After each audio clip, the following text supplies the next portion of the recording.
Untung. Jangan saya ngomong, ngomong baik. Gimana tadi? Menurut Bapak gimana?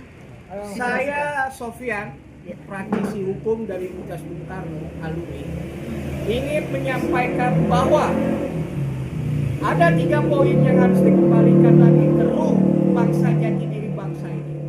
Kesatu, kembali dekret redam anggaran-anggaran DPR supaya dia bisa menyelesaikan pekerjaannya membuat undang-undang yang sampai saat ini banyak terbengkalai. Itu ke satu.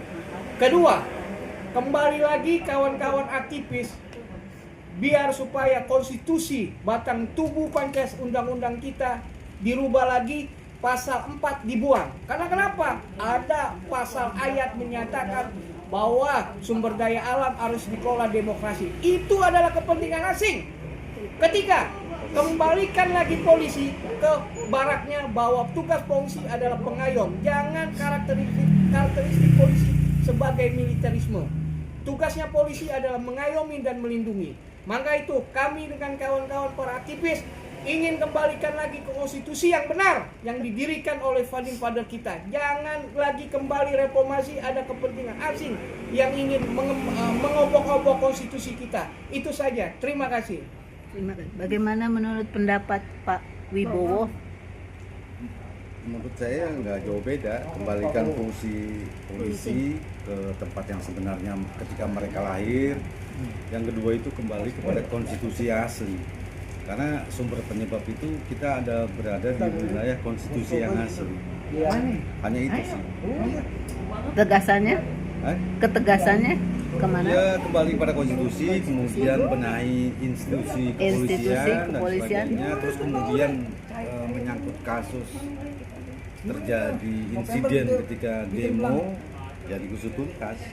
Jadi setuju polisi dikembalikan lagi seperti awal? Ya, Di bawah demi kebaikan bangsa Kemendagri atau mempunyai Kalaulah komentar? tidak, mereka punya nomenklatur sendiri seperti yang disebutkan tadi. Ya. Sehingga tidak bias, karena polisi itu bukan sebagai alat kekuasaan, tapi dia penganyom, pelindung masyarakat kan. Janganlah kita masyarakat ditakut-takuti dengan senjata mereka, dengan seragam mereka. Toh mereka kan dapat gaji dari kita, dari masyarakat, dari rakyat, jadi membayar pajak dan sebagainya. Saya rasa itu. Oke. Bagaimana menurut pendapat Pak Adi mengenai sikon sekarang ini? Sikon ini terjadi karena oknum Brimob melindas pengemudi ojek online sampai meninggal. Mestinya dia tidak boleh menindas sampai mati. Kalau sudah menabrak mestinya sudah stop.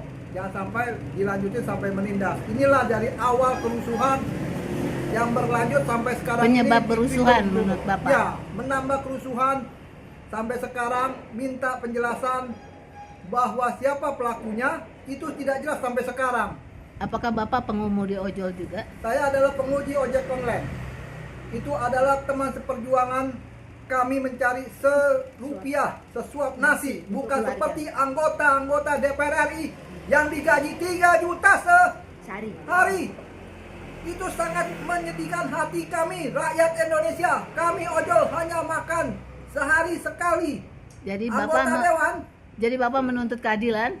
Ya, kami menuntut keadilan supaya Pak Presiden Prabowo Subianto menindak, menyelesaikan oknum yang telah membunuh kawan kami, driver ojek online Apan Kurniawan almarhum.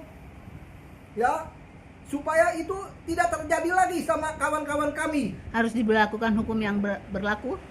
Siap, mesti dihukum dengan seadil-adilnya. Jangan sampai orang tua mereka kecewa. Kata maaf itu tidak ada. Hukum mesti diproses. Selanjutnya. Setuju Bapak-bapak? Setuju. Setuju Pak? Setuju. Ya, begitulah. Inilah dari sun hati dari teman-teman kita seperjuangan.